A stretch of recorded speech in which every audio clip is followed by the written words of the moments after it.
अस्सलाम वालेकुम वरहमतुल्लाहि वबरकातुहू। कैसे हैं आप लोग? आज हमारा जो टॉपिक है वो kinetic molecular theory of gases है। तो kinetic molecular theory of gases हमें एक पेज नज़र आ रहा है। उस पेज पे जो भी बातें लिखी हुई हैं वो मैं आपको समझाऊंगा। ठीक है, याद रखिएगा कि पोस्टुलेट्स पेपर में बहुत पूछे जाते हैं काइनेटिक मॉलिक्यूलर थ्योरी के। सही है। तो पहला पॉइंट है the general behaviour and properties of all gases are similar and well explained by kinetic molecular theory. ठीक है, यानी कि जो भी गैसेस होती हैं, सही है, उनकी जो प्रॉपर्टीज़ होती हैं ना वो इस तरह नहीं होती कि अगर ऑक्सीजन है तो ऑक्सीजन की प्रॉपर्टीज़ डिफरेंट होंगी मीथेन गैस से, नाइट्रोजन गैस से। इनकी जो प्रॉपर्टीज़ होती हैं वो through out the gases same रहती हैं। ठीक है, तो इस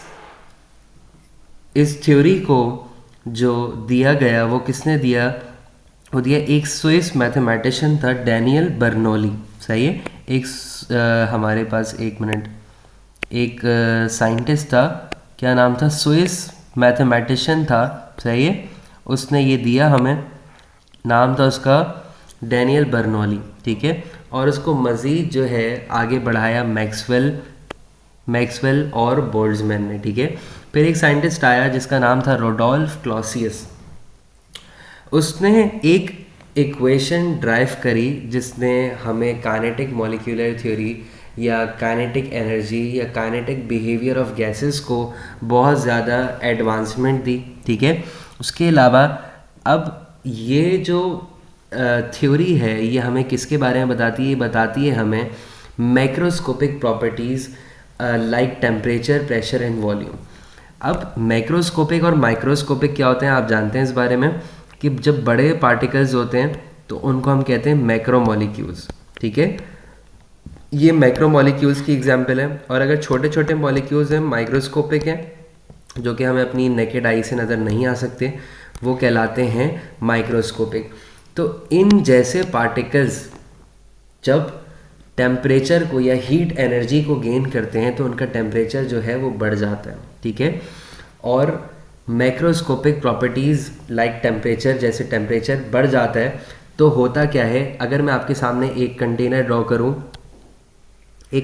ड्रॉ करूं और उस कंटेनर में गैस मॉलिक्यूल्स भरे हुए हों, यानी फिलअप कौन हुई हुई है? गैस हुई हुई है। ठीक है, अब मैं इसको अगर हीट दूंगा ना, हीट एनर्जी दूंगा, यानी कि मैं क्या दे रहा हूँ? इसका टेम्परेचर बढ़ा रहा हूँ। जब इसका टेम्परेचर बढ़ाऊंगा ना तो इसकी जो काइनेटिक एनर्जी होगी वो भी बढ़ जाएगी। जब काइनेटिक एनर्जी बढ़ती है तो जो पार्टिकल्स हैं, ये देखो, ये जो पार्टिकल्स हैं, ये पार्टिकल्स जो हैं इनकी मूवमेंट बढ़ जाएगी। क्या बढ़ जाएगी? इनकी मूवमेंट बहुत तेज़ हो जाएगी। जब इनकी मूवमेंट तेज़ हो जाएगी तो ये आपस में क्या तमीज़ से रहना शुरू कर देंगे? बिल्कुल नहीं। एक घर लो, एक कमरा लो, उसमें बच्चे भाग रहे हो इधर से उधर, अंधाधुन भाग रहे हो। सही है, ना इधर देख रहे ना उधर देख रहे हैं, भागे जा रहे हैं, तो क्या होगा? एक ना एक वक्त तो टकराएंगे ना वो। यही होता है कि पार्टिकल्स आपस में टकराते हैं, इसको कहते हैं कोलाइड करना। ना सिर्फ वो पार्टिकल्स आपस में टकराते हैं बल्कि ये जो वॉल्स देख रहे हैं आप, इन वॉल्स से, यानी कि कंटेनर की जो वॉल्स हैं, इससे भी टकराना शुरू कर देते हैं। जब इनसे वो टकराते हैं ना तो क्या होता है? इससे प्रेशर जनरेट होता है, और इसका मतलब हमारे पास एक और चीज़ आ गई कि प्रेशर बढ़ जाता है। ठीक है, जब प्रेशर बढ़ता है ना तो गैसेस जो हैं वो कंप्रेस होती हैं, ये पार्टिकल्स आपस में क्या हो जाएंगे? करीब करीब आ जाएंगे, और वॉल्यूम हमेशा कम हो जाता है। ठीक है, ये कॉन्सेप्ट को हमेशा याद रखिएगा। अब हमारे पास है postulates of kinetic molecular theory, बहुत ज़्यादा पूछे जाने वाले होते हैं पेपर में। सही है, तो याद रखिएगा कि गैस के जो मॉलिक्यूल्स होते हैं ना, एक तो बहुत तादाद में होते हैं। ठीक है, और एक बहुत छोटे छोटे पार्टिकल्स होते हैं, बहुत टाइनी होते हैं। ठीक है, जिनको हम कहते हैं मॉलिक्यूल्स। बहुत आसान सी बात है। अब ये जो मॉलिक्यूल्स हैं ना, ये या तो मोनो एटॉमिक होते हैं, या फिर डायटॉमिक होते हैं, या फिर पॉलीएटॉमिक होते हैं। मोनो एटॉमिक वो एटम्स होते हैं जिनके अंदर सलाहियत नहीं होती आपस में कंबाइन करने की, जैसे कि helium, neon, argon, krypton, xenon, radon, ये सारे पार्टिकल्स हैं। उसके अलावा कुछ पार्टिकल्स ऐसे होते हैं, कुछ मॉलिक्यूल्स ऐसे होते हैं जो डायटॉमिक होते हैं। डायटॉमिक से मुराद के आपस में कंबाइन करने की सलाहियत रखते हैं, लेकिन डाई मीन्स टू, सही है, दो से ज़्यादा कंबाइन नहीं हो सकते, दो से ज़्यादा लोगों के साथ कंबाइन नहीं हो सकते। तो ये जैसे कि एग्जांपल है ऑक्सीजन, नाइट्रोजन, ये डायटॉमिक फॉर्म में मौजूद होते हैं। और ऑक्सीजन तो ट्राई एटॉमिक में भी होती है, और ऑक्सीजन ट्राई एटॉमिक में अगर होती है तो इसका नाम क्या होता है मुझे कमेंट करके बताइए। और पॉली एटॉमिक जो है CH4 क्या है, मीथेन है, C4H10 जो है ब्यूटेन है, सही है। ये पॉली एटॉमिक फॉर्म्स में होती है, यानी कि ज़्यादा से ज़्यादा इनके पास यानी मैनी एटम्स मौजूद होते हैं, रिएक्शन किए हुए होते हैं, ठीक है, कंबाइंड होते हैं। फिर दूसरा पॉइंट है गैस मॉलिक्यूल्स जो हैं बहुत ज़्यादा एक दूसरे से दूर दूर होते हैं और बहुत नेग्लिजिबल वॉल्यूम। अब नेग्लिजिबल वर्ड जो है इसका मतलब होता है ऐसा ऐसी कोई वैल्यू या ऐसी कोई चीज़ जो कि इग्नोर करने के काबिल हो, ठीक है।